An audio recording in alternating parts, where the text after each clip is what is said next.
সংসদে শীতকালীন অধিবেশনের জন্য সাসপেন্ড করে দেয়া হলো ডেরেক ওব্রায়েনকে। রাজ্যসভায় তৃণমূলের নেতা ডেরেক ওব্রায়েন সাসপেন্ড করা হলো এবং গতকাল আমরা দেখেছিলাম সংসদে যে হানাদারির ঘটনা, সেই ঘটনার পরিপ্রেক্ষিতেই ডেরেক ওব্রায়েনকে সাসপেন্ড করা হয়েছে।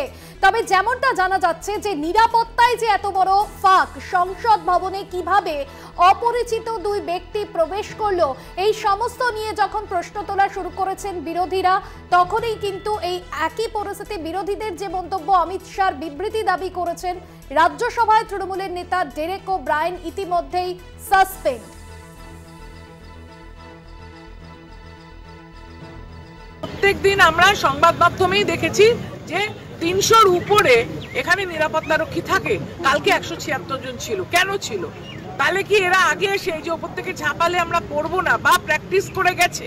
এবং যিনি সই করে ওদের ঢুকিয়েছেন তিনিও ভারতীয় জনতা পার্টির এমপি। তাহলে তার সঙ্গে যোগসাযোগ ছিল কিনা, এটার একটা নিশ্চিতভাবে ইনভেস্টিগেশন হওয়া দরকার এবং ওই এমপির কে বরখাস্ত করতে হবে। কেন ওনার সঙ্গে উনি বলছেন, আমরা শুনেছি ৩ মাস ধরে নাকি ওনার পিছনে ঘুরেছে ভেতরে ঢোকার কার্ডের জন্য। না জেনে অচেনা লোককে এভাবে তো কার্ড দেওয়া উচিত না।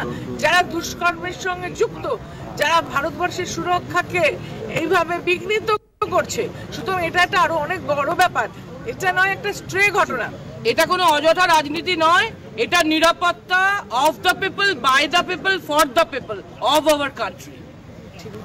डेरेक ओब्रायन पे जरा अपना हिंदी में बता दीजिए, उनको जो सस्पेंड किया गया है पूरे सेशन के लिए। डेरेक ओब्रायन जी को हमारे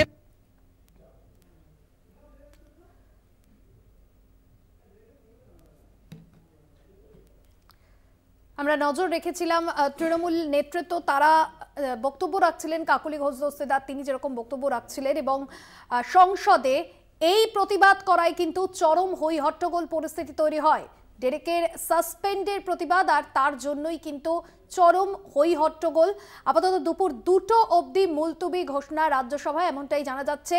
সংসদে হামলার প্রতিবাদ করায় সাসপেন্ড তৃণমূলের ডেরেক ওব্রায়েন, তাকে সাসপেন্ড করা হয়েছে। গোটা শীতকালীন অধিবেশনের জন্য সাসপেন্ড করা হলো তৃণমূল সাংসদ ডেরেক ওব্রায়েনকে। আজ শীতকালীন অধিবেশন চলছে সংসদে, আর অধিবেশনের শুরুতেই যথেষ্ট হইহট্টগোল পরিস্থিতি তৈরি হয়। নিরাপত্তা কিভাবে সংসদ চত্বরে বিঘ্নিত হয় এবং কিভাবে নিরাপত্তার ঘেরাটোপ এড়িয়ে অপরিচিত দুই ব্যক্তি এই সংসদ ভবন দর্শক আসনে ঢুকে পড়লেন, তা নিয়ে কিন্তু প্রশ্ন তুলেছেন বিরোধী নেতৃত্ব। ইন্ডিয়া জোটের শরিক দলগুলো তারাও যেরকম প্রশ্ন তুলেছেন, পাশাপাশি এর প্রতিবাদ করায় ডেরেক ওব্রায়েনকে সাসপেন্ড করা হলো। শীতকালীন অধিবেশনে আর থাকতে পারবেন না তৃণমূলের রাজ্যসভার নেতা ডেরেক ওব্রায়েন।